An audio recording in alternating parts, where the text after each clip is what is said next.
So last time we talked about Socrates and Republic and his idea that we can come up with this sort of absolute concept of justice.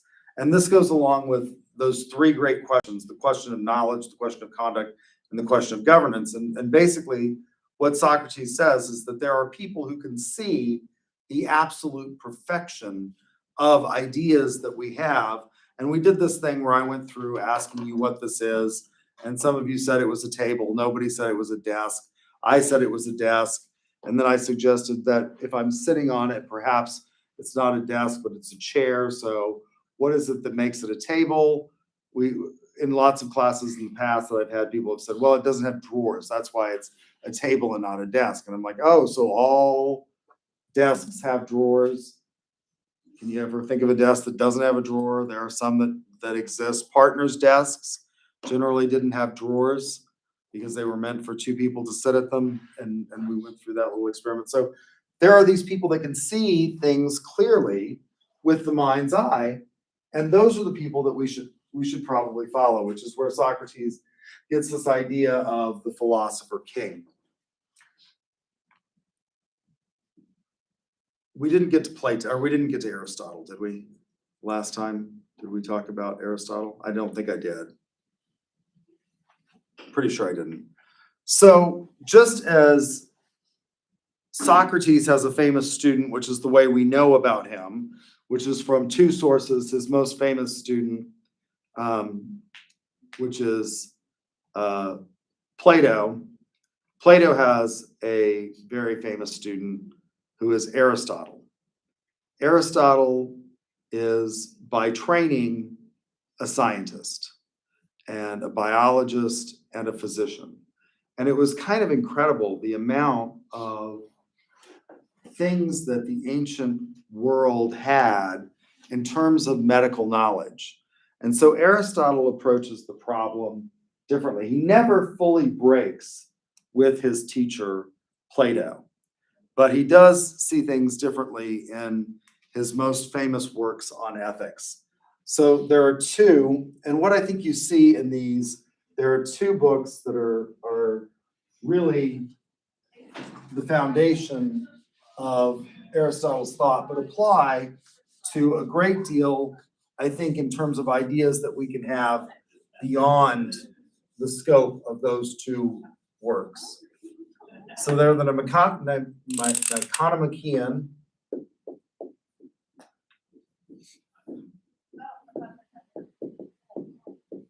and the Eudemian.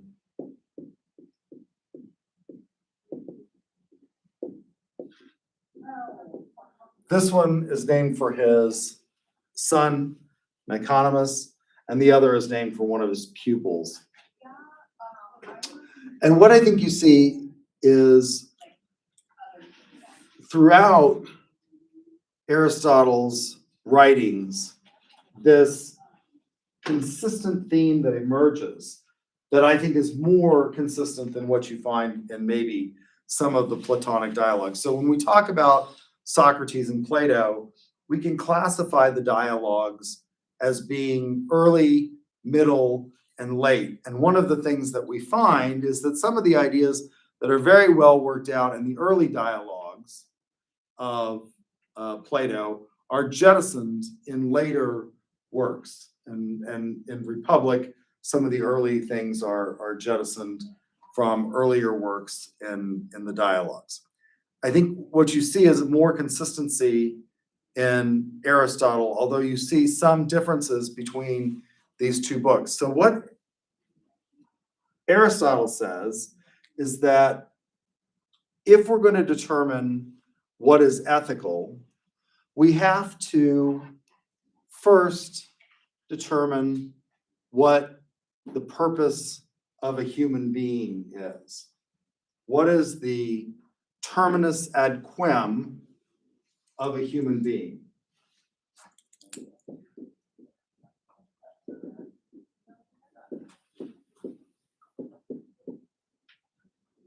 What is it we're made to do?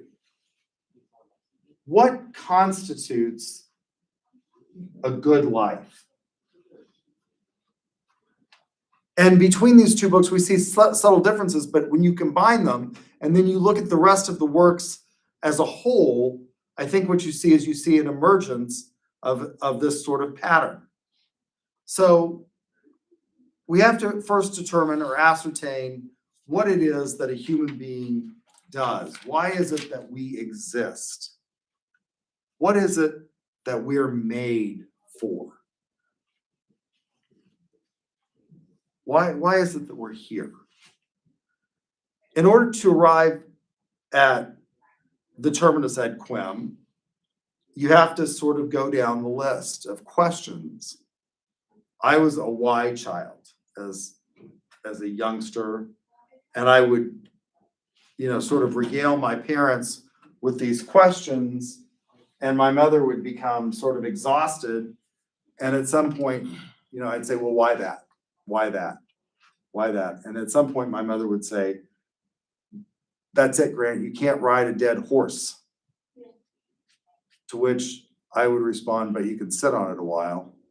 So looking for the right wire. That's the point at which you reach the terminus ad quem, when it no longer really makes sense to say, well, why that? If you see me walking across campus and you say, what are you doing? And I say, I'm going to the doctor today. Well, why are you going to the doctor? Well, because I need to have a physical. Well, why are you getting a physical? Well, because I need to make sure I'm in good shape. Well, why do you want to make sure you're in good shape? Well, because I want to live a good, I want to live a long time. Most people want to live, right? That's the point at which it no longer makes sense to say, well, why? Why do you want to live? Most people want to live. Very few people take their own lives, right? So that's the terminus ad quem of that conversation. Well, what is it that constitutes the purpose of a human being? Well, Aristotle says that the purpose of a human being is eudaimonia.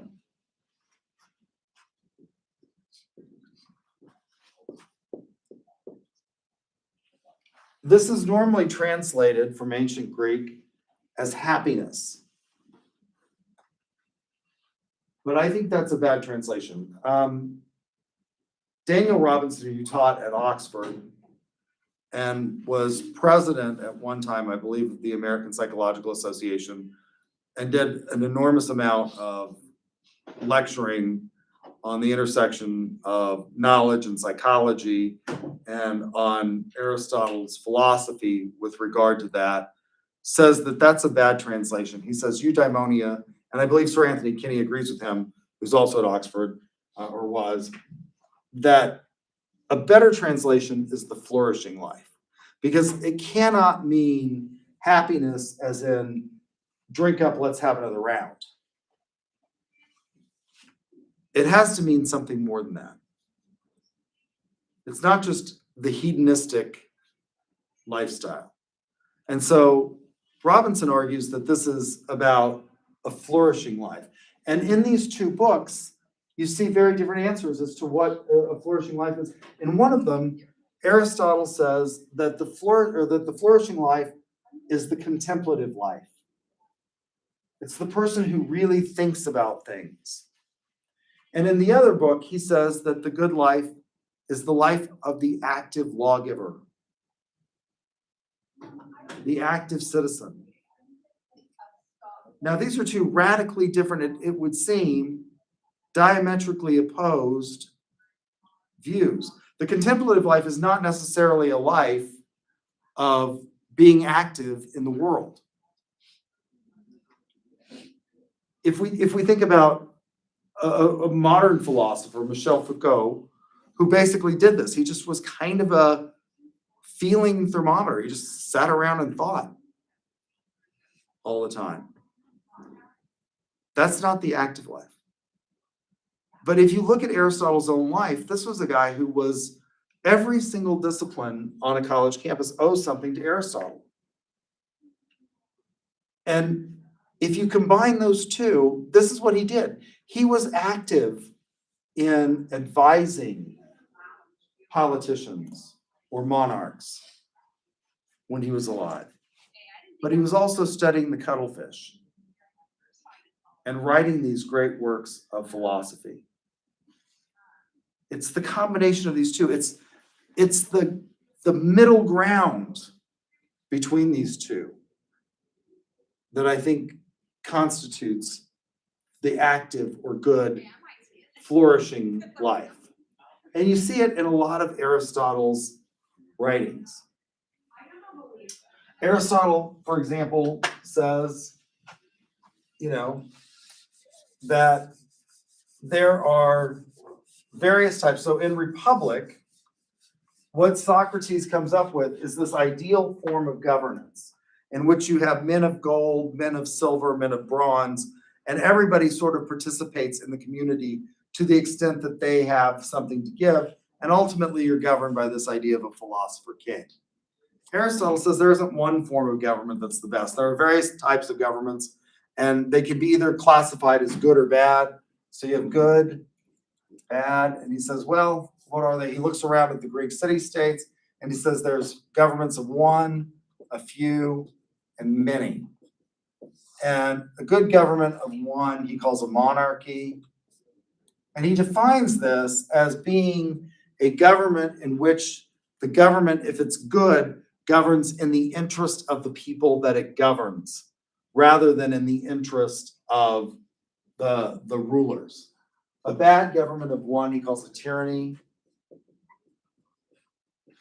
A good government of a few, he calls an aristocracy. The bad government of a few, he calls an oligarchy.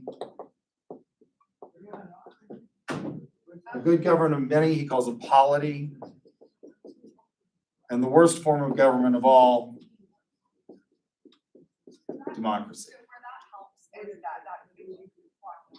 Now, of these types of government, he says, look, you can have good or bad, but there is one that he sort of intimates that he prefers, and that's aristocracy. Because a good government of one can easily degenerate into a tyranny. It's very easy. Power corrupts, and absolute power can corrupt absolutely. If we think about this from a historic perspective, for example, we have many examples of this. Henry VIII in England, he started out as this sort of enlightened thinker who believed in, the humanistic ideals of man. And what did he end up as? Well, he killed a few of his wives and executed several people that were close to him when they couldn't produce results that he wanted, or stripped them of their power and holdings, and he became kind of a tyrant the older he got. A good government of many, a polity, it's easy for too many people. There's an old saying among cooks, too many cooks spoil the soup, right? You get 4 or 5 people in a kitchen and everybody adds just one more ingredient to the soup, and by the time you got it all, it's not so great. Individually, those ingredients might have been okay, but when you combine too many, there's a whole movement in food to less is more, be more simple rather than really complex.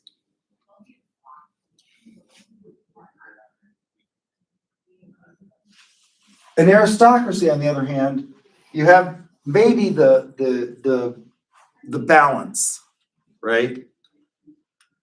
In that there's enough people that you're going to put a check on the others, but there are not so many that it can degenerate into chaos quickly. Our founding fathers looked at this, right? And they formed a government that is largely predicated along both Platonic and Aristotelian lines. Republic, in the classical sense, as it is used in Republic, was a form of government in which you had elements of monarchy, you had elements of aristocracy, and you had elements of mass participation. The Roman Republic was an example of this. They had elements of monarchy in that they had consuls, there were two of them, they were elected. They had elements of aristocracy, which was the Senate, which was, sort of the landed gentry, and then there were Roman citizens who could elect tribunes. And so there were these three elements combined in order to come up with a fairly balanced government. Aristotle also talks about this in terms of friendship. He says there are three types of friendship. There's friendship grounded on pleasure, friendship grounded on utility. So these are your working friends. These are the friends that you meet after work for drinks. And then there's perfected friendship in the middle. Nothing wrong with any of these three types, but I think as marketers, we can learn a lot about this. One of the things that we teach in sales, for example, is relationship selling. For a long time, people said things like, don't mix business with pleasure. Well, what we do know is that people want to do business with people that they like.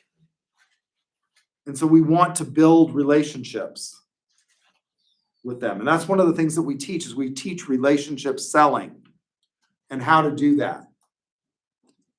Because it's easier to keep a customer than it is to go prospect for a customer. That's a friendship that's grounded in utility.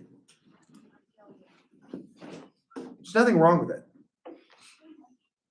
Just recognize that, when you leave the job, when you move on and become a salesperson at someplace else, you're probably not going to keep in contact with those people. Nothing wrong with it though. But just recognize that the friendship ends when the utility ends. The friendship will end when the pleasure ends. Perfected friendship is the friendships of a lifetime. These are the friends that I say jokingly, tongue in cheek, will not only, be there for you to cry on their shoulder, they'll also help you move the body. Probably not going to get a lot of those in business, but I think this idea is worth thinking about, in that this sort of golden middle, when we think about ethics, we went around the room and we talked a lot about what the AI came up with, and it was saying things like fairness, and it came up with, the idea of giving people what they deserve. I think that is one of the things that Aristotle would have said, is that you take all of these ideas. There isn't just an absolute maybe idea for every situation in every place and every time. You have to think about this. Well, how do you develop the methodology of becoming a good person? Well, Aristotle has an answer for that. Once we determine what the purpose of a human being is, which is this flourishing life, this eudaimonic life, well, then how do you achieve that? Well, it's the balance between extremes. It's by instilling virtue. And we try to do this. Yeah, and this one, it doesn't. We start at a very early age. When you're in kindergarten, how many of you remember kindergarten?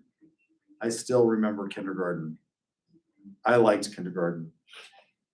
It was not too taxing, but they taught you, sort of the basics of, before you got into the more heavy academic things like reading, writing, and arithmetic, right? They taught you things like sharing is caring.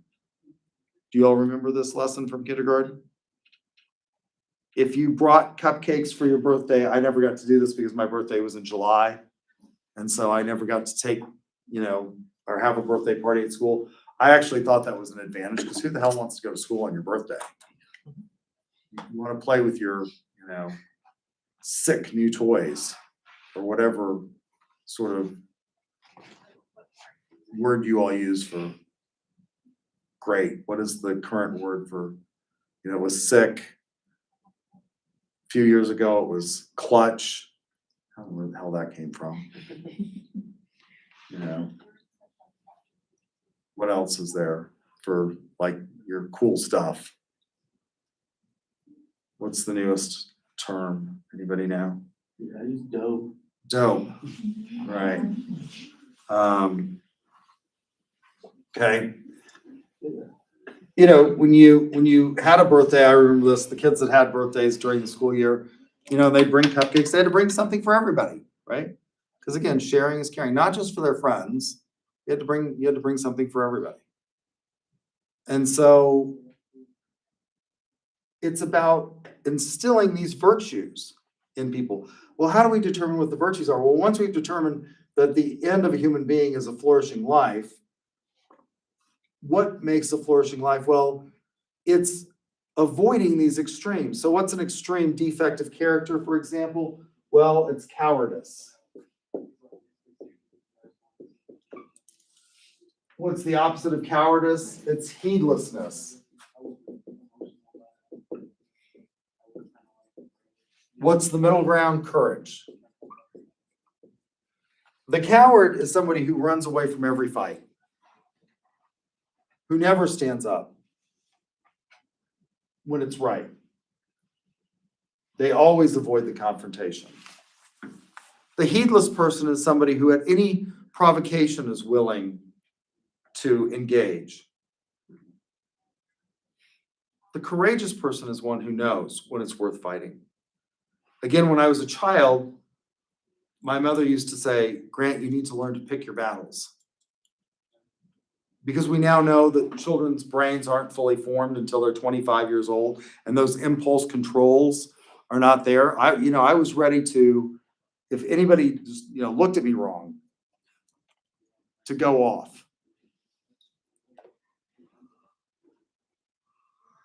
Lots of young men are like that. They're angry, right? Particularly when you hit a certain stage like puberty and you've got a lot of hormones raging, right? The courageous person knows when it's worth fighting. The heedless person is at any provocation is willing to engage. The coward always runs away. The courage. What are some of the others? Well, moderation. Benjamin Franklin actually comes up with a list. And one of the things that people criticize, so one of the things that you get criticism of Socrates and Plato is, well, this will never come into fruition. And Socrates is forced to admit at the end of Republic, his ideal form of government is probably never going to happen. But that's beside the point. You don't need the philosopher to tell you what is happening. You need the philosopher to tell you what is the best that can happen. The criticism of Aristotle is generally that, well, like, how do we know that this is the purpose of a human being? I think he has a pretty good discussion on that. But even if you determine that this is the purpose of a human being, how do we know what the virtues are? Well, I think he comes up with a pretty good formula for that. And then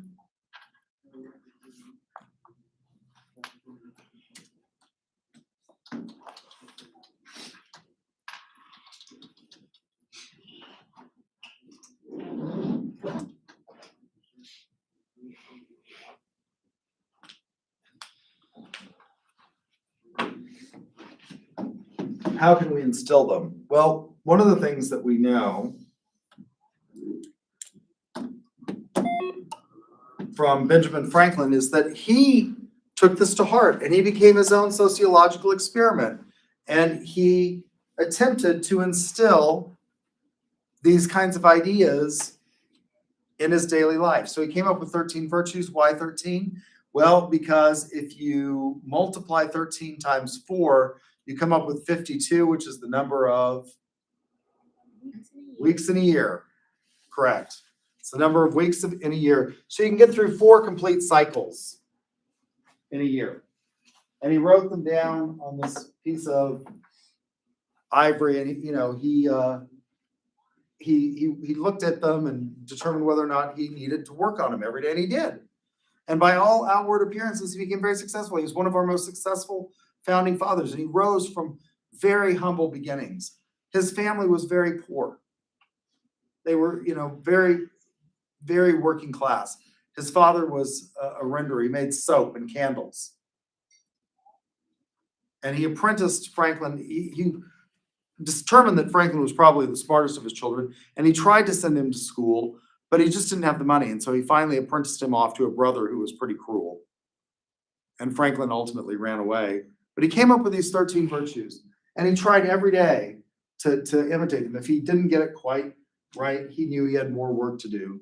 So temperance, eat not to dullness, and drink not to elevation, silence, order, resolution, frugality, industry, sincerity, justice, moderation, avoid extremes, cleanliness, tranquility, chastity, and humility.